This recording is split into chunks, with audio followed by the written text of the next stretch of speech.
Alright, what's up guys, and welcome back to my channel. For today's video, we'll be going through Oracle on Expert and Pure Nature deck. I think I got a couple of feedback saying that some of the Oracle method that I used in the previous video didn't seem to work. So I've come up with another guide for you, and let's see if this will help.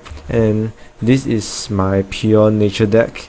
I will be giving you some tips along the way and how you can win this game much more easily. Alright, without further ado, let's get on with this video.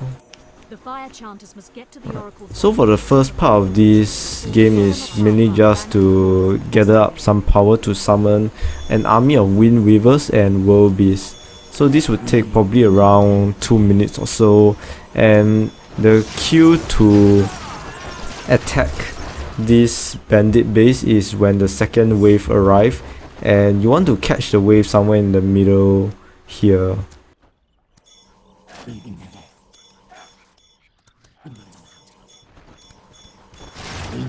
The trick is to attack when the third wave is coming, as you can see over here.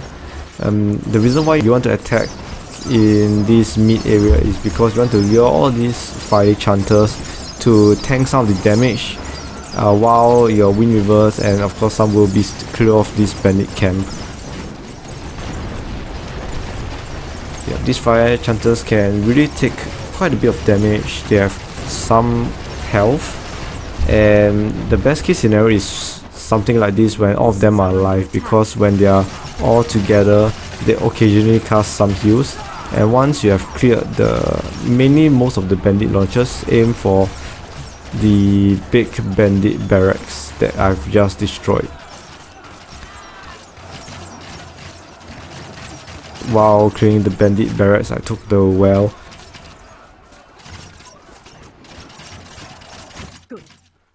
Yeah, so after you have destroyed the whole camp and you obtain the next objective, the next step would be clearing this camp at the top. But before doing that, we will of course get our second orb, or if you want to get power wells, we can do so. And once the orb is up or you have some power, make sure to build a mark of the keeper, which I will be building really soon. We'll take it slow. This game is not about speed. I mean, it can be speed if you are speed running, but I recommend for the map like Oracle to really take your time and clear off the map. Oh yes, I summoned the breeding grounds first, but you can also summon Mark of the Keeper as well, as you have seen. So I'll summon both of them, and the reason why I summoned the Mark of the Keeper is because later on there will be those bandit gunners. Yes, the bandit gunners that will be attacking your base, and the Mark of the Keeper prevents them from using their strongest attack, which is some firing ability that can deal a lot of damage to your friendly units.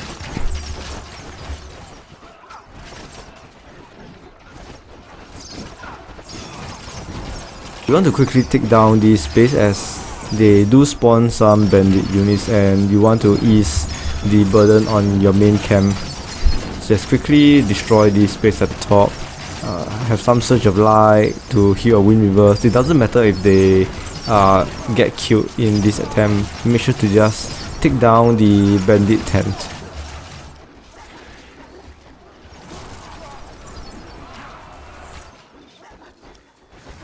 So once you have a little bit more power after taking down the camp and maybe having your little tier 1 army die out, you can continue to build more wells, and of course remember to have the parasite swarm.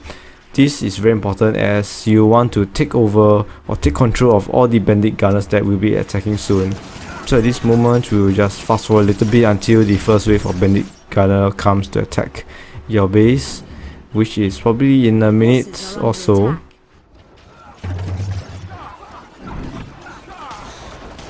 I have my parasite swarm up, and of course meantime make sure to build all the power wells. You need quite a bit of power late game to build your defenses, and to push with tier 3. Alright, the first bandit gunner is up, and as you can see, didn't use the firing ability, which would really save quite a lot of damage from your buildings or whatever units that might come.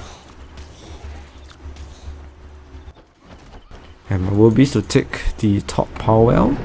It's a lot about building power, and I have a stranglehold just to root the bandit gunner or whatever bandit units that might come, because of course the bandit gunner always deals the most damage out of the bandit gunner deals the most damage in every bandit wave, because I think it's the strongest unit that they will summon or they'll attack your main base.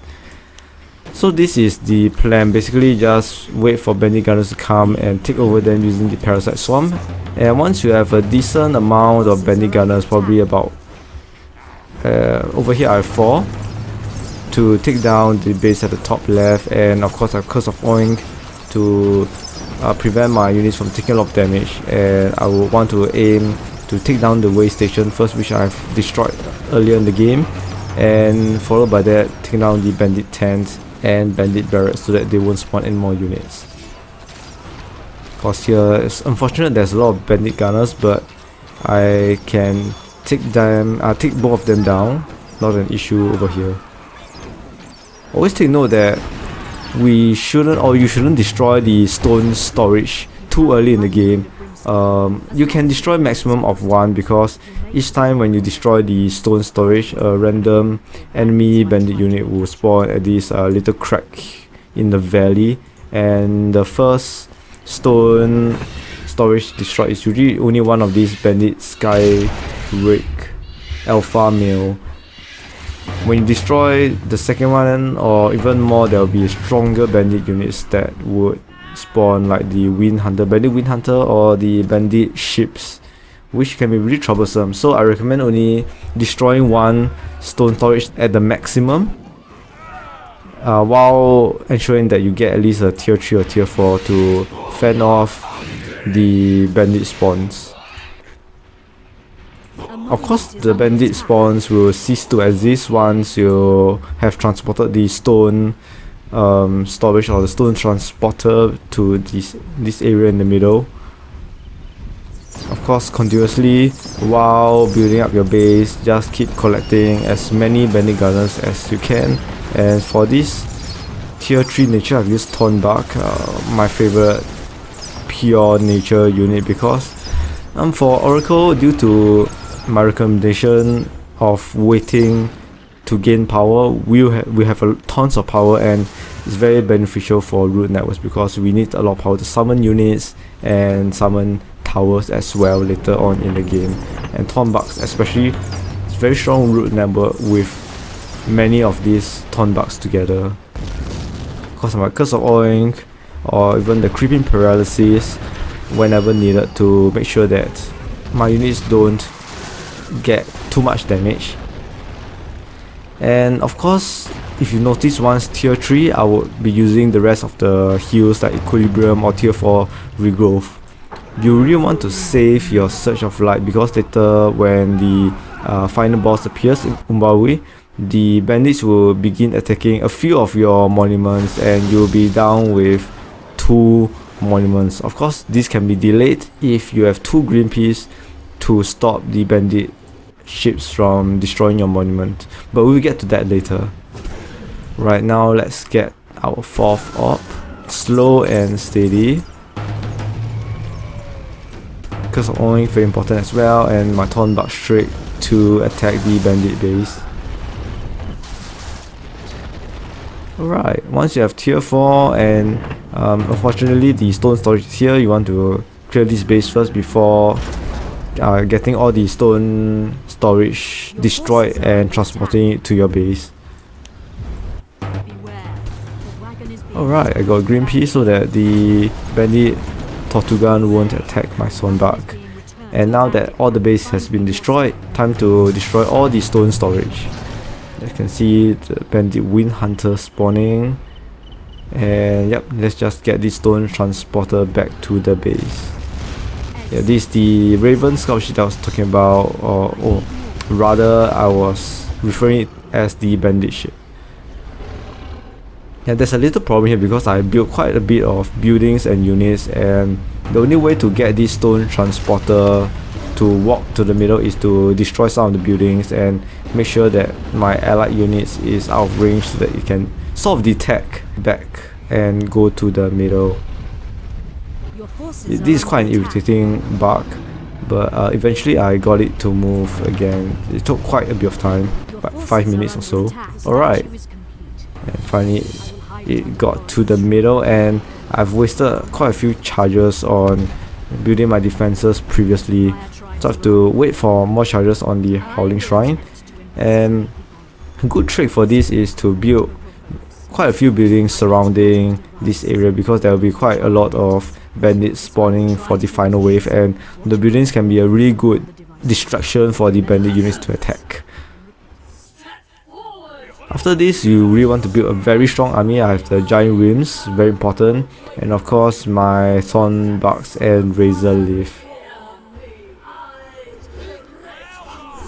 Well, later I'll show you how to prevent your monsters from getting destroyed too quickly. And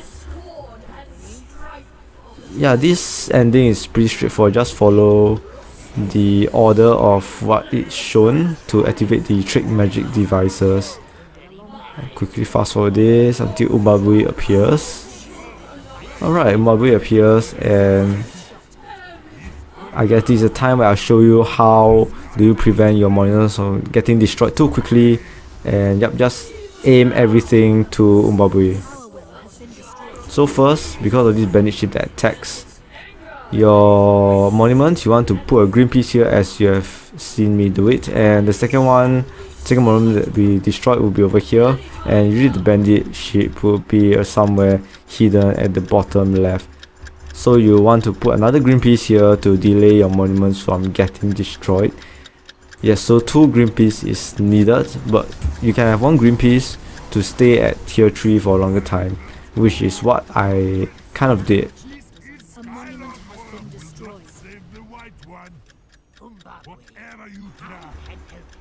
But honestly, you can win this with just 2 monuments standing, because I have Surge of Light, or you want to add a tier 2 healing spell, would be Ray of Light. Alright, now just full firepower killing umbabwe. The strongest damage dealers are your giant rim, of course, and this is how you win Oracle on a pure nature deck, and it isn't really very hard. I think the most difficult part would be to get your 3rd monument to clear this base, but once you get the bandit gunners, it should be pretty easy to run this map. Of course, some people might find the beginning hard. Make use of the fire chanters to aid you in destroying the bandit camp at the beginning of the game. So yes, I hope you enjoyed this video, and I'll see you guys next time.